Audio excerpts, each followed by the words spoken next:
Hello everyone, this is विशाल मौर्य और आज की इस वीडियो में हम बात करेंगे बड़े ही इंटरेस्टिंग टॉपिक के ऊपर जो कि क्लास टेंथ को लेकर मैंने इस टॉपिक को क्लियर किया है। क्लास टेंथ में जितने भी आपके मोस्ट इम्पॉर्टेंट टॉपिक हैं, एमआई क्वेश्चन है, भाई टॉपिक हैं, वो सारे क्लियर किए हैं। इसमें मैं आपको बताऊंगा जो ऐसे कौन से मोस्ट इम्पॉर्टेंट टॉपिक हैं जिनको आप पढ़कर आप अपने बोर्ड एग्ज़ाम में 80% तक क्लियर कर सकते हैं। आप अपने बोर्ड एग्ज़ाम में 80% तक क्लियर कर सकते हैं। तो फ्रेंड्स, बिना कुछ देरी के किए हुए चलिए वीडियो को स्टार्ट करते हैं। बहुत ही ज़्यादा इंटरेस्टिंग होने वाला है वीडियो, प्लीज़ लास्ट तक देखना वीडियो। बहुत ही ज़्यादा फ़ायदा मिलेगा आपको इससे, बहुत ही इम्पोर्टेंट टॉपिक है। चैप्टर वाइज मैंने कुछ क्लियर किए हैं, कुछ चैप्टर वाइज मैंने क्लियर किए हैं सारे मोस्ट इम्पॉर्टेंट टॉपिक को। तो पहला जो हमारा चैप्टर है वो आता है हमारा रासायनिक अभिक्रियाएं। रासायनिक अभिक्रियाएं दोस्तों, ये चैप्टर है हमारा पहला। और इसमें पहले चैप्टर में पहला जो मोस्ट इम्पॉर्टेंट टॉपिक होगा वो होगा संतुलित रासायनिक समीकरण।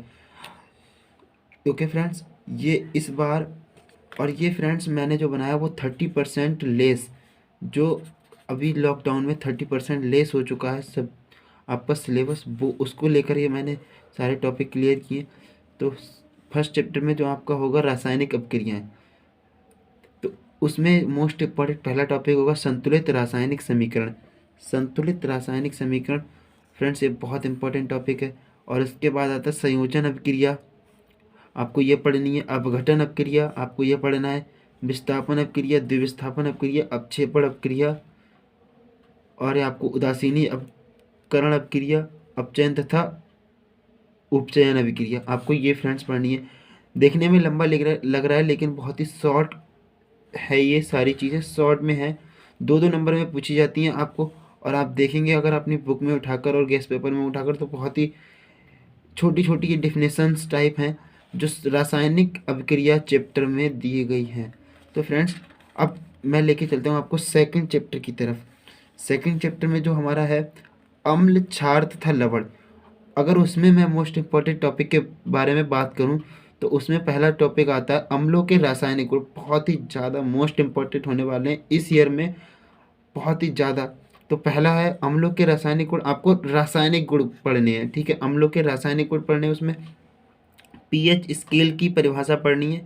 क्या पढ़ना है? पीएच स्केल की परिभाषा पढ़नी है, आपको डेफिनेशन पढ़नी है पीएच स्केल का, ठीक है।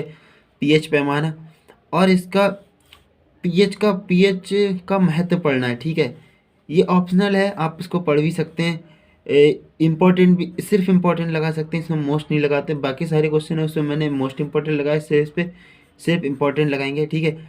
और जो नीचे आ रहा बहुत ही ज़्यादा मोस्ट इम्पॉर्टेंट चीज़ आ रही है इस चैप्टर की, बल्कि इस चैप्टर की नहीं, मैं कहूँ तो पूरे सिलेबस की बहुत ही ज़्यादा मोस्ट इम्पॉर्टेंट चीज़ें हैं। पहला है सोडियम हाइड्रोक्साइड। सोडियम हाइड्रोक्साइड, ये देखिए फ्रेंड्स कॉलम में लिखी होगी निर्माण विधि तथा इनके दो दो उपयोग। सिर्फ प्रयोगशाला विधि लिखनी है इसकी, निर्माण विधि जो आपके एक एक लिखी होगी। सोडियम हाइड्रोक्साइड, विरंजक चूर्ण, baking soda, Dhawan soda, plaster of Paris, आपको इसके साधारण नाम, आईयूपीएसी नाम, ठीक है, और निर्माण विधि तथा इनके दो दो उपयोग पढ़ने, ठीक है। ये आपको पढ़ना है। बहुत ज़्यादा आप स्क्रीनशॉट ले सकते हैं इसका, ठीक है। बहुत ज़्यादा इंपॉर्टेंट ये चीज़ें बता रहा हूँ मैं। और दूसरे चैप्टर की अगर मैं बात करूँ तो वो आता है चैप्टर नंबर 3 धातु तथा अधातु। इस चैप्टर में अगर मैं आपको बताऊँ कि इसमें इंपॉर्टेंट क्या है, तो धातु अधातु में एक अंतर पढ़ सकते हैं, ठीक है। धातु वो लिखने को रह गया था, धातु तथा अधातु, तो अधातु में अंतर, ठीक है फ्रेंड्स। और एक दूसरा है सक्रियता श्रेणी, ये फ्रेंड्स आपको पढ़ के जाना है, ठीक है। संक्षारण तथा निवारण आपको ये पढ़ना है। ये तो बहुत ही ज़्यादा, आप GK PL लगा लें इस पर, ठीक है। GK PL अगर बोले तो घोल के पी लो, ठीक है, घोल के पी लो, GK PL लगा सकते हैं आप इस पर। सक्रियता श्रेणी, संक्षारण निवारण, ये आपका एक तीसरा टॉपिक खत्म हो गया। अगर अब मैं अगले टॉपिक के ऊपर लेके चलूँ कार्बनिक, क्योंकि ये बहुत ज़्यादा मोस्ट इंपॉर्टेंट टॉपिक है, ये सॉरी चैप्टर है। पहला जो इसमें मोस्ट इम्पॉर्टेंट टॉपिक आता है वो आता है संतृप्त तथा असंतृप्त हाइड्रोकार्बन में अंतर, ठीक है फ्रेंड्स। संतृप्त तथा असंतृप्त हाइड्रोकार्बन में अंतर। आपको ये पढ़ना ही पढ़ना। अगर आपने अंतर पढ़ लिए तो आपकी इसकी डेफिनेशन भी आ जाएगी। अगर आपको डेफिनेशन लिखने को आ रही पेपर में तो आप वहाँ पर डेफिनेशन भी लिख सकते हैं। और सेकंड है हमारा एथेनॉल और एथेनोइक अम्ल। बहुत ही ज़्यादा इम्पोर्टेंट है। क्या है? एथेनॉल अम्ल तथा एथेनोइक अम्ल के गुणधर्म। इसकी प्रयोगशाला विधि या निर्माण विधि नहीं आने वाली है फ्रेंड्स। इसके सिर्फ केवल गुणधर्म पूछे जाएंगे, ठीक है। और इसके दो दो उपयोग पूछे जाएंगे, ज़्यादा उपयोग भी नहीं पूछे जाते हैं, दो दो उपयोग तथा इसके गुणधर्म जो बोले। अगर उसमें गुणधर्म में बात करूं तो रासायनिक गुण, अगर इसको बोले तो रासायनिक गुण। और उसके बाद अगर बात करूं साबुन तथा अपमार्जक, ये बहुत ज़्यादा इंपॉर्टेंट टॉपिक है। ये साबुन ले सकते हैं हम, बहुत ज़्यादा मोस्ट इम्पॉर्टेंट में आता है, हर बार पूछा जाता है और इस बार बहुत ही ज़्यादा चांसेस हैं पूछने के। बहुत ही मैंने फ्रेंड्स इस पर मेहनत की है, वीडियो के सारे तमाम वीडियो देखे हैं, उसके मैंने जो जो मैंने देखा, फिर मैंने बुक्स उठाई हैं, एनसीईआरटी की बुक्स ली है, आपकी ये मास्टरमाइंड की बुक्स ली हैं, सारे बुक्स लिए हैं। तो वहाँ और मैंने वहाँ पर सारे टीचर्स का भी सजेशन लिया, तब मैं आपको ये वीडियो बनाकर दे रहा हूँ, ठीक है फ्रेंड्स। बहुत ही ज़्यादा इंपॉर्टेंट है और मैंने खुद अप्लाई किए हैं ये। और चैप्टर नंबर 5 अगर बात करें, तत्वों का आवर्त वर्गीकरण। तत्वों का आवर्त वर्गीकरण, मेंडलीव की आवर्त सारणी, ठीक है, मेंडलीव की आवर्त सारणी, आधुनिक आवर्त सारणी, संयोजकता, परमाणु क्रमांक। अगर इसमें बात करें मोस्ट इंपॉर्टेंट टॉपिक की, तो आप मेंडलीव की आवर्त सारणी, आधुनिक आवर्त सारणी पढ़ लेंगे। अगर आप ये पढ़ लेंगे तो आपको ये और ये इनसे आ जाएंगे, ठीक है फ्रेंड्स। अगर आप बात करें आगे अगले टॉपिक की ओर, तो इसमें क्या है हमारा जैव प्रक्रम। जैव प्रक्रम ये हमारा चैप्टर नंबर 6 है। इसमें हम ये बायो में हमारा एक चैप्टर आ गया, श्वसन, परिवहन, उत्सर्जन। इनकी मूल अवधारणाएं हमको याद करनी है, पढ़नी है, समझनी है, ठीक है। जंतुओं में पोषण हमको एक पढ़ लेना है, ठीक है। बहुत ही ज़्यादा मोस्ट इम्पॉर्टेंट होने वाला है ये। और उसके बाद अगर बात करें अगले चैप्टर की तरफ, ह्यूमन रिप्रोडक्शन, प्रजनन। इसमें देखेंगे लैंगिक तथा अलैंगिक प्रजनन, ये आपको पढ़ना है, बहुत ही ज़्यादा इंपॉर्टेंट है। परिवार नियोजन की विधियाँ, सुरक्षित यौन एवं एचआईवी एड्स की फुल फॉर्म, ये आपको पढ़ना है, सुरक्षित यौन परिवार नियोजन की विधियाँ। और अगला जो चैप्टर है आनुवांशिकता तथा जैव विकास, इसमें आपको तीन चीज़ें पढ़नी है। लिंग निर्धारण, मेंडल योगदान जो लक्षणों की वंशागति के नियम पर आधारित है, आपको ये चीज़ पढ़नी है। आपका चैप्टर नंबर 8 क्लियर हो गया। अब बात करेंगे कौन से चैप्टर की, परावर्तन तथा अपवर्तन। परावर्तन अपवर्तन ये वाला चैप्टर पढ़ेंगे। इसमें पहला टॉपिक जो आता है हमारा परावर्तन तथा अपवर्तन, इसकी परिभाषा पूछी जाएगी, ठीक है। और उसके बाद इसके नियम पूछे जाएंगे, इसकी डेफिनेशन और इसके नियम पूछे जाएंगे। बहुत ही ज़्यादा मोस्ट इम्पोर्टेंट चैप्टर है ये, ऐसे समझ लो। इसमें 80% ये फंसने वाला है इस चैप्टर में। इस मतलब ये जो मैंने टॉपिक लिख के दिए हैं, इसमें अगर दे दी 10 क्वेश्चन बनते हैं तो इस 10 में से 8 क्वेश्चन आपके पेपर में मिल जाएंगे, ठीक है। तो पहला हो गया परावर्तन तथा अपवर्तन एवं इसके नियम। सेकंड वक्रता केंद्र, मुख्य अक्ष, मुख्य फोकस, फोकस दूरी, दर्पण सूत्र, ये आपको पढ़नी है, ठीक है। लेंस द्वारा प्रकाश का परावर्तन तथा अपवर्तन, ये आपको पढ़ना है। अपवर्तनांक की परिभाषा पढ़नी है आपको, अपवर्तनांक का सूत्र पढ़ना है। मानव नेत्र लेंस का कार्य पढ़ना है। प्रकाश का वर्ण विक्षेपण, ये आपको पढ़ना है, ठीक है। इसमें अगर बात करें सबसे ज़्यादा, सभी इंपॉर्टेंट है वैसे तो, सबसे ज़्यादा इम्पोर्टेंट परावर्तन अपवर्तन ये चीज़, ठीक है। और ये पर अपवर्तनांक की आपको परिभाषा पढ़नी है। मानव नेत्र लेंस का कार्य पढ़ना है। प्रकाश का वर्ण विक्षेपण पढ़ना है। फ्रेंड्स बहुत ही ज़्यादा मैंने मेहनत की है इस पर, प्रीवियस पेपर उठाए और ज़्यादा जिन जिन टीचरों ने गेस किए हैं टॉपिक्स, वो मैंने आपको लिख कर दिए हैं फ्रेंड्स। अब आगे हमारा विद्युत का प्रभाव।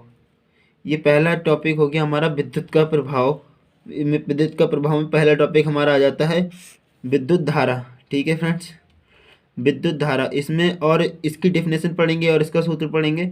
उसके बाद ओम का नियम आ जाएगा, प्रतिरोध की परिभाषा आ जाएगी, श्रेणी क्रम, समांतर क्रम में प्रतिरोधों का संयोजन है। फ्रेंड्स आप लिख के लीजिए, 100% लगा लीजिए।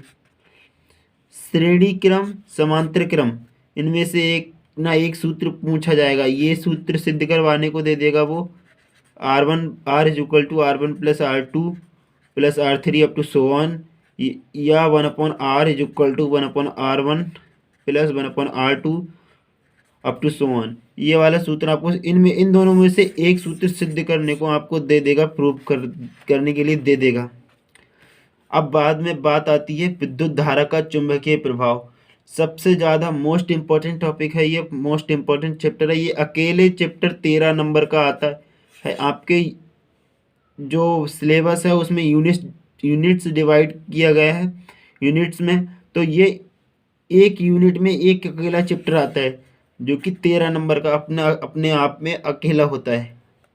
ठीक है, इसमें अगर पहले नंबर पर अगर बात करूं, चुंबकीय क्षेत्र की परिभाषा आपको याद करनी है, बहुत ही ज़्यादा इम्पोर्टेंट है। उसके बाद F = IBL sin थीटा, आपको ये पढ़ना है। ठीक है, ये सूत्र सिद्ध करने को आता है, बहुत ही ज़्यादा इम्पोर्टेंट है और ये आएगा ही आएगा, आप ऐसे समझ सकते हैं। फ्लेमिंग के बाएं हाथ का नियम, विद्युत मोटर, विद्युत जनित्र दृष्ट धारा, प्रत्यावर्ती धारा, वैद्युत चुंबकीय प्रेरण, आप ये पढ़ेंगे। प्रेरित विभवांतर, प्रेरित विद्युत धारा, आप ये पढ़ेंगे। ठीक है, ये वाले चैप्टर में आप इतने सारे टॉपिक पढ़ लें। ठीक है, 7 टॉपिक हैं, ज़्यादा टॉपिक नहीं है, बहुत छोटे छोटे टॉपिक है इसमें। सिर्फ आपका विद्युत मोटर और यहाँ फ्रेंड्स विद्युत मोटर, विद्युत जनित्र, इसमें से एक ना एक क्वेश्चन आता ही आता है हर बार। 8 नंबर आपके यहाँ से ही क्लियर हो जाएंगे। जितने का जो मैक्सिमम मार्क्स का आपको नंबर क्वेश्चन आता होगा पेपर में, वो यहाँ से आएगा। एक या ये आ जाएगा या ये आ जाएगा। ठीक है, और उसके बाद आता है लास्ट यूनिट हमारी। ठीक है, प्राकृतिक संसाधन तथा ऊर्जा के स्रोत। प्राकृतिक संसाधन तथा ऊर्जा के स्रोत, हमारा पर्यावरण, प्राकृतिक संसाधनों का प्रबंधन। फ्रेंड्स ये हमारी लास्ट यूनिट होती है, प्राकृतिक संसाधन। ठीक है, उसके 3 चैप्टर में डिवाइड की गई है। ऊर्जा के स्रोत, हमारा पर्यावरण, प्राकृतिक संसाधनों का प्रबंधन।